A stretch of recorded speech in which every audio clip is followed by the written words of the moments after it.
When Claire returns to her childhood home, she doesn't expect to find her sister waiting inside the mirrors. What begins as guilt and grief soon turns into a haunting fight for identity as one sister refuses to stay dead.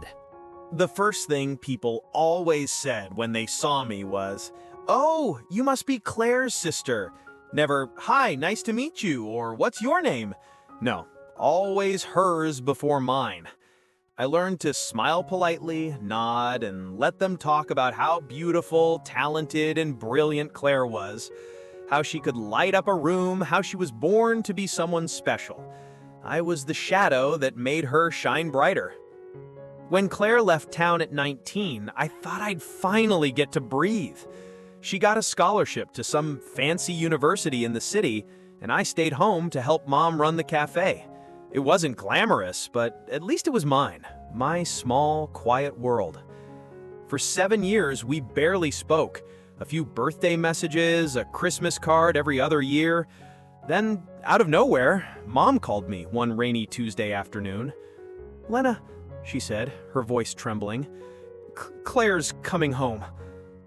At first, I didn't understand. Home? For a visit? There was a pause. Then Mom whispered, "No, for good." Claire arrived 2 days later, stepping out of a silver car like she'd just walked off a movie set. Her hair was longer, her smile just as perfect, and her perfume filled the air like something expensive and unreachable. "Lena," she cried, wrapping her arms around me. "Oh my God, it's been forever!" I hugged her back, stiffly. She was warm and glowing, and I felt like a faded version of a photo beside her. "You look great," she said, pulling away to study me. "Still working at the cafe?" "Yeah, someone has to keep it running." She laughed lightly, like I'd made a joke. That night, during dinner, Mom couldn't stop smiling. She kept refilling Claire's plate, asking about her exciting life in the city. Claire told stories about her marketing job, her fancy apartment, the men she dated, the restaurants she'd been to. I just listened, pretending to enjoy it. "So, what brings you back, honey?" For the first time, Claire's smile flickered. "I just needed a change. The city was getting too much." She looked down at her wine glass, fingers trembling slightly. Mom didn't press, but I noticed the faint bruise along Claire's wrist, like fingers had once gripped her too hard. Over the next few days, Claire settled back into town life like she'd never left. Everyone came to see her, old teachers, neighbors, even the mayor. She had that effect on people.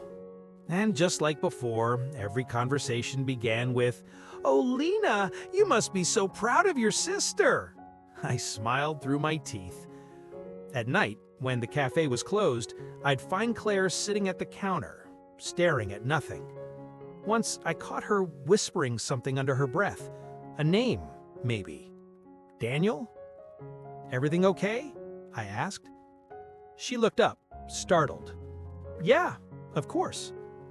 But her eyes were red, her smile too quick. A week later, we went through some boxes in the attic. Mom wanted to clear out old junk. Claire found an old photo album and started laughing. "God, look at us," she said, pointing at a picture from when we were little. "You always had that serious face. I used to call you my little detective." "Yeah, well," I said, taking the album from her, "someone had to clean up after your adventures." Her smile faded slightly. "You make it sound like I never cared." "Did you?" I asked before I could stop myself. She blinked, stunned. "Of course I did, Lena. You're my sister."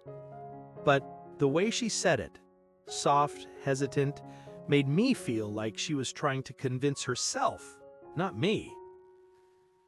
That night, I couldn't sleep. I kept hearing faint sounds, floorboards creaking, doors closing softly. I thought it was Mom. But when I went to the kitchen for water, I saw Claire standing outside on the porch, barefoot, whispering into her phone. "No, you don't get to decide that. I'm not coming back, Daniel. You promised." Then she noticed me through the window. Her expression froze. "Go back to bed, Lena. Just please." The way she said please, like it was the only word holding her together, made me turn and walk away. By morning, she was gone. Her room looked untouched. No suitcase, no clothes, no note, just her perfume lingering in the air. Mom panicked, calling everyone we knew.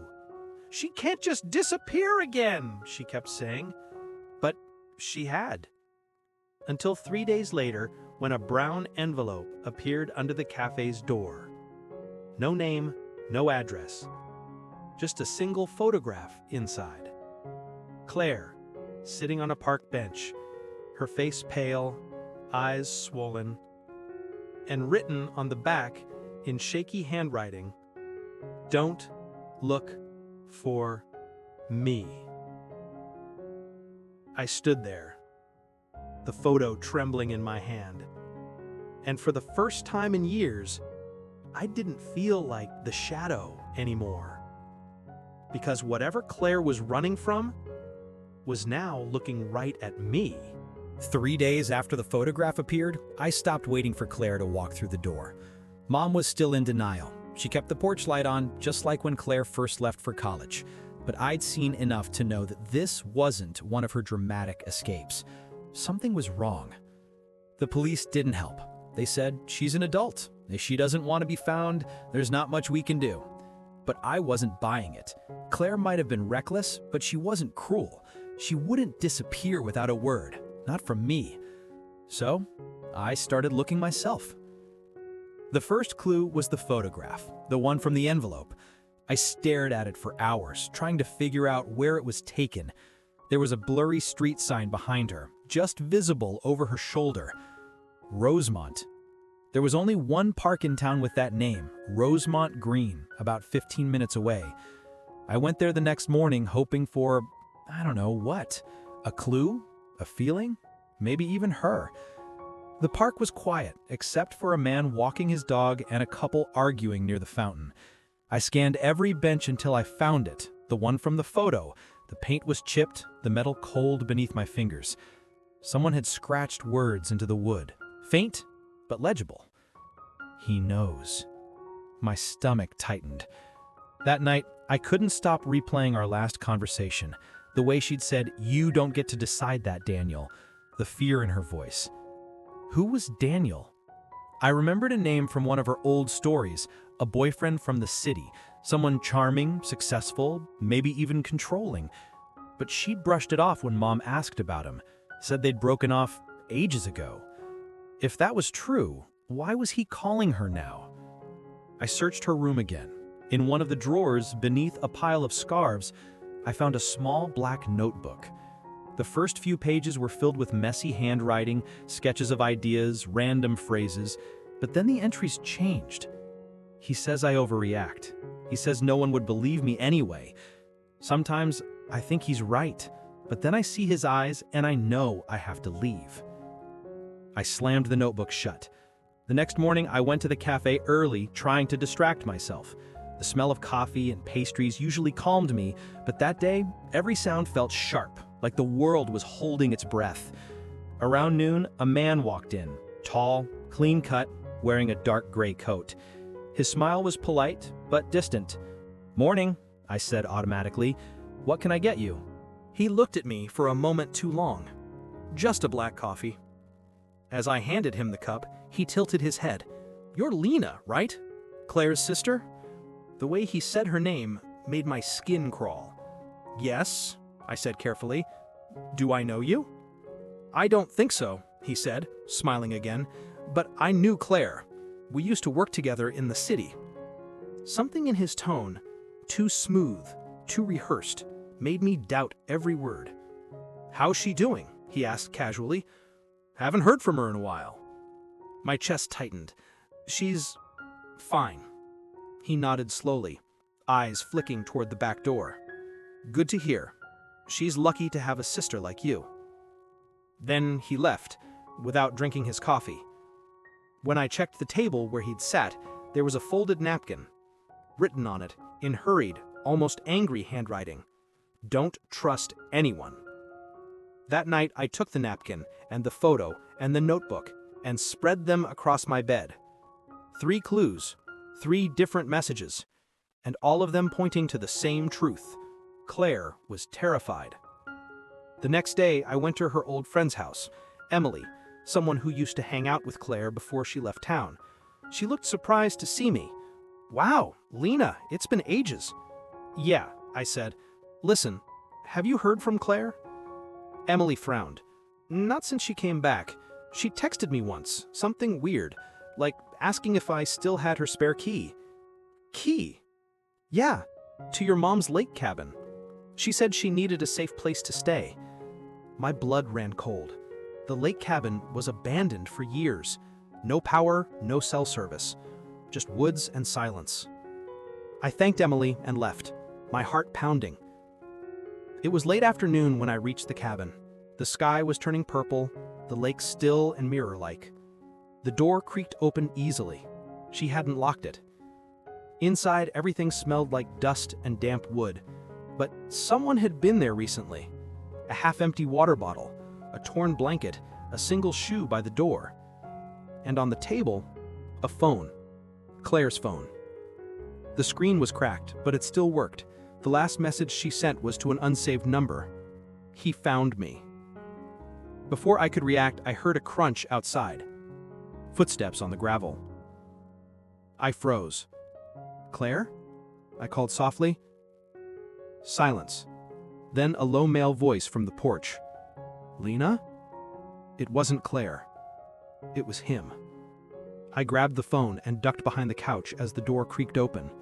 His steps were slow, deliberate, like he already knew I was there. "Lena," he said again, voice calm but cold. "I'm not here to hurt you." He moved further in, scanning the room. "She called me, you know. She said she wanted to talk, but she never showed up." I could hear the floorboards groaning under his weight. "She's not like you," he continued softly. "She always ran when things got hard.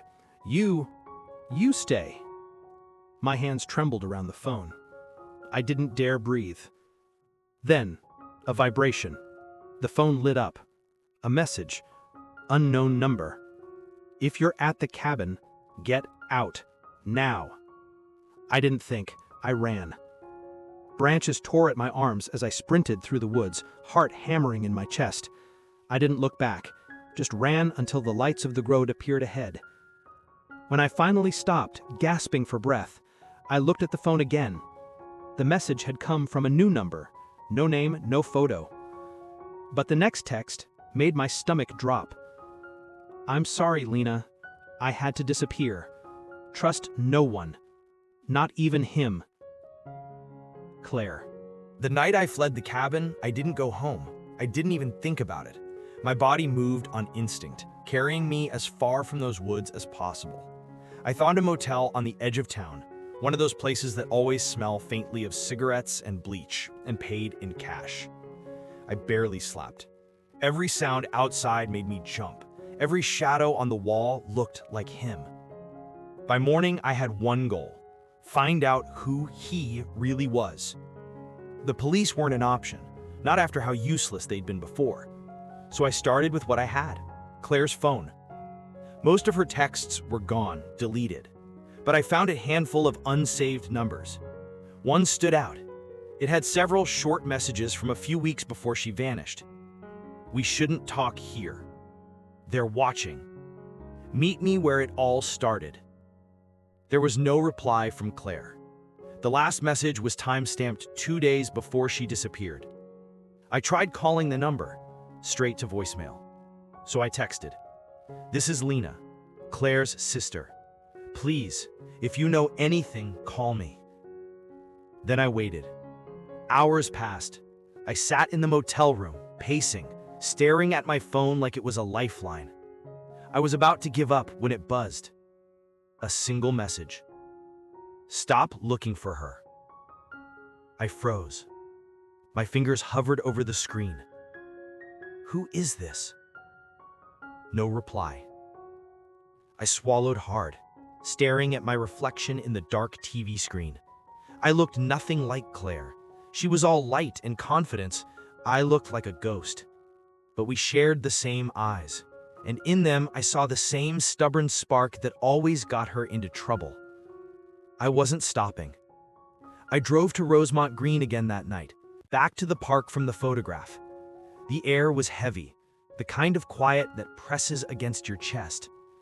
I wasn't sure what I was looking for, but I needed to feel close to her, to see what she might have seen.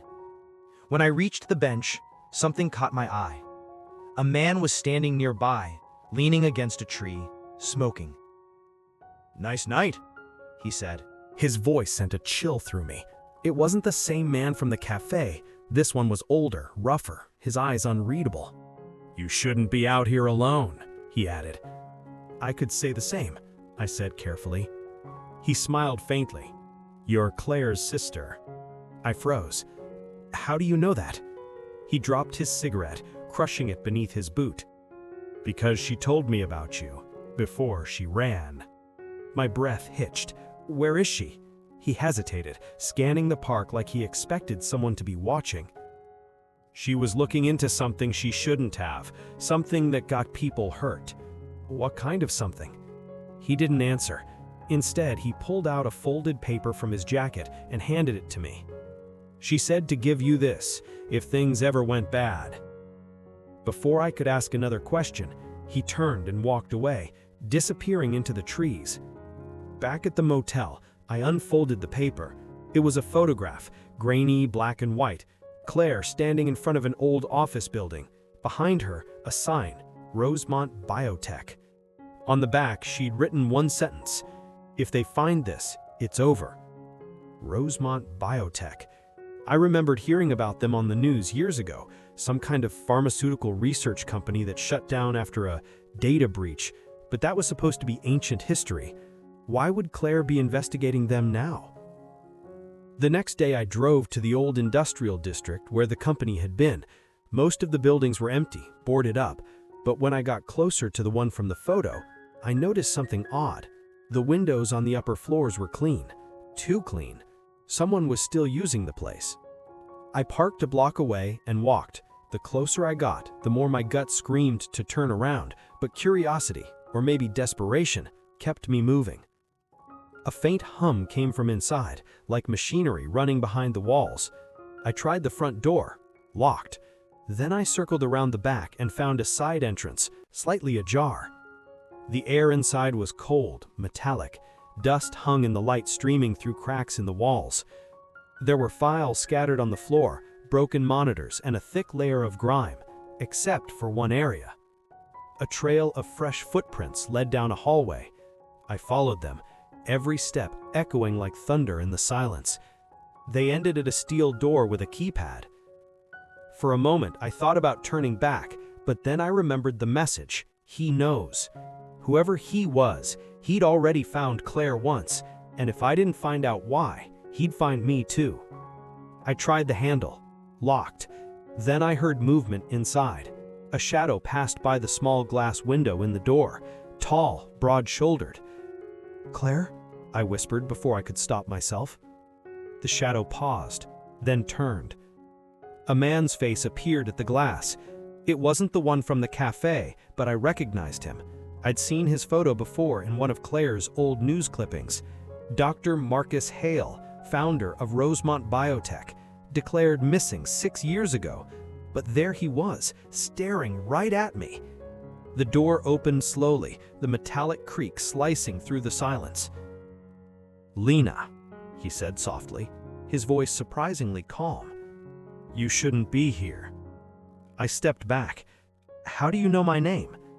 "Your sister told me." My throat dried.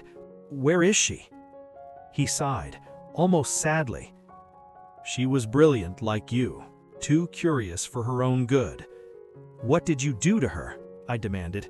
He didn't answer, just motioned toward the hallway behind him. "If you really want to know, you'll have to see for yourself." I hesitated. Everything in me screamed to run, but something about the way he said it, the exhaustion in his tone, made me stay. He turned and walked deeper into the corridor. I followed, my heartbeat echoing in my ears. At the end of the hallway, he opened another door, and there, under a flickering light, was a wall covered in photos. Claire in the cafe, Claire at the park, Claire by the lake cabin. Each photo marked with a date, and next to the most recent one, my name. I staggered back. "What is this?" Dr. Hale turned to me, expression unreadable. "Your sister wasn't just running from a man, Lena. She was running from a truth." "What truth?" He stepped closer, lowering his voice. "They're still out there, the ones who built this place. They don't like loose ends." "Who are you talking about?" Before he could answer, a crash echoed from the other end of the building. Footsteps, shouts, heavy boots. Hale's eyes went wide. "They found us." He grabbed my wrist and pulled me toward the back exit. "If you want to live, don't stop. Don't look back." We ran into the night as the building erupted in chaos, the sound of doors slamming, voices shouting my name. And for the first time, I realized something terrifying. Whoever had been watching Claire was now watching me, too. Rain hammered against the old farmhouse windows, turning the world outside into a smear of gray and silver. Claire sat at the edge of the couch, staring at the phone in her hands. The screen was cracked, like everything else in her life seemed to be lately.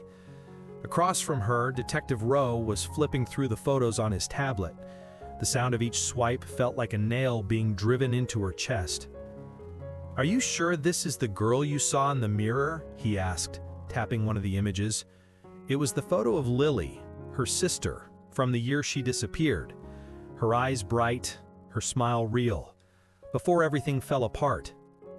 "Yes," Claire said quietly, "but she wasn't Lily. Not really. It was like looking at her reflection, but something was off. She moved differently. She didn't blink." Rowe looked skeptical, but not dismissive. "People process grief in strange ways, Ms. Bennett. Sometimes our minds—" "I'm not hallucinating," Claire interrupted sharply. "She talked to me." He paused. "What did she say?" Claire hesitated, the memory chilling her. "She said, 'You took what was mine.'" Then she smiled. Rowe's jaw tightened, but before he could respond, a loud crash echoed from upstairs. Both of them froze. Rowe stood, one hand instinctively going to his holster. "You said no one else was here?" Claire shook her head. Her pulse pounded in her throat. "I locked the door." Another sound. Footsteps. Heavy and deliberate, moving across the ceiling. Rowe motioned for her to stay put and slowly began ascending the stairs. The old steps creaked under his weight, and Claire could hear her heart matching every sound. Then silence. A moment later, Rowe's voice called out, There's someone here." Claire stood, gripping the edge of the couch, torn between fear and the urge to run. "Who is it?" she called back. No answer. Lightning flashed outside, and for a split second, the upstairs hallway was illuminated. Just enough for her to see a shadow standing beside Rowe. It wasn't moving like a person. Claire bolted toward the stairs. "Detective!" But as she reached the first step, she froze. Rowe stumbled backwards, falling down the staircase, his flashlight clattering across the floor. His face was pale, his eyes open wide, and for an awful second, she thought he was dead. Then he gasped, clutching his arm. "It's her. She's up there." Claire looked up. The light flickered again, and standing at the top of the stairs was Lily. Her skin was pale and gray, her eyes hollow yet burning with something more than anger, a kind of grief that had curdled into rage. "Lily," Claire whispered. Her sister tilted her head, the same way she used to when she didn't understand something. "You replaced me," she said softly. "You were my face. You lived my life." Claire's stomach twisted. "That's not true. You stopped calling me first. You took my room, my friends, even him." Claire's stomach twisted. Lily, I didn't... None of that was on purpose. You left. I was just... convenient. Lily finished, a cold smile spreading across her lips. Rose stirred on the floor. Claire, don't. But Claire couldn't move. She felt pulled toward her sister, as though gravity itself had shifted. You don't belong here, Lily's voice echoed unnaturally. You've been living in my reflection. Lightning flashed again, and for a second there were two Claires, one at the bottom of the stairs, one at the top, both with the same terrified expression. Then the lights went out. Claire screamed as something icy grabbed her wrist. She swung wildly, catching nothing but air. When the lights flickered back, the other reflection was gone, but so was Lily. Only a smear of water trailed down the steps, like something had dissolved. Rose struggled to his feet. What the hell just happened? Claire didn't answer. Her reflection in the window was trembling, but she wasn't. The reflection blinked and smiled. Morning came gray and heavy, as if the sky itself refused to let light in. The storm had passed, but the farmhouse still reeked of damp air and fear. Claire hadn't slept. She sat at the kitchen table, staring at the reflection in the window across from her. It was her face, pale, exhausted, but she couldn't stop watching it, as though waiting for the reflection to move first. Detective Rowe sat nearby, his arm in a sling after the fall. He'd been on the phone for most of the night, but every time he tried to explain what had happened upstairs, his words tripped over themselves.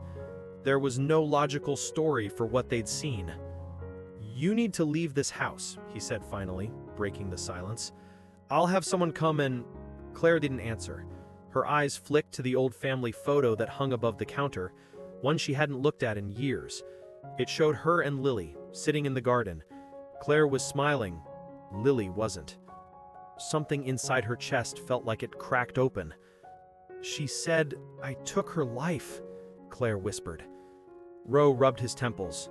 Claire, I don't know what that thing was, but it wasn't your sister. Whatever happened to her, whatever guilt you're carrying, it's twisting what's real.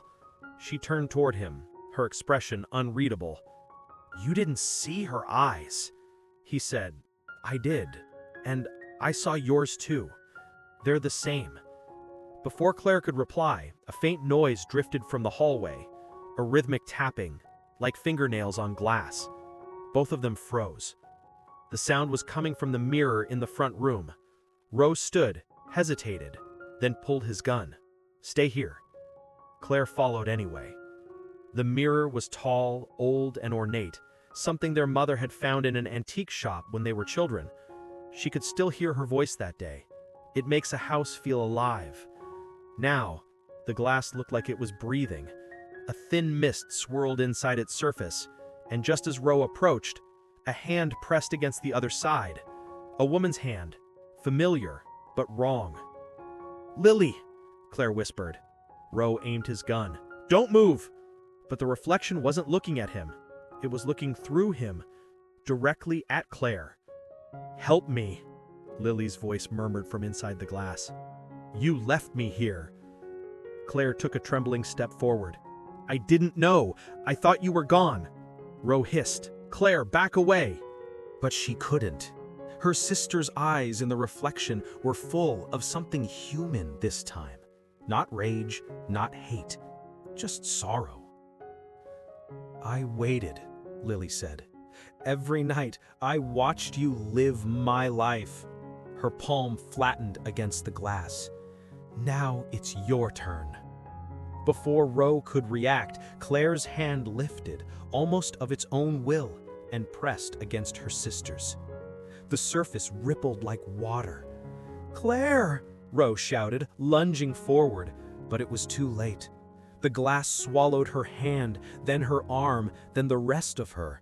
The mirror flashed with blinding light, and the room filled with the sound of shattering glass. But when Rowe looked up, the mirror was whole again. Only one reflection remained. Claire stood inside the glass, pounding on the surface, her screams silent. On the other side, Lily turned, looking down at her own hands, at Claire's hands, now perfectly real. She smiled faintly. "I told you, you took what was mine." Rose stumbled backward, horror washing over him as Lily, wearing Claire's body, turned to face him. "Miss Bennet?" he asked weakly. She smiled, calm, composed, just as she had when he'd first met her. "Detective, I think I just need some rest." He hesitated, unsure of what to believe anymore. Are you all right?" "I am now," she said softly. "Everything's how it should be."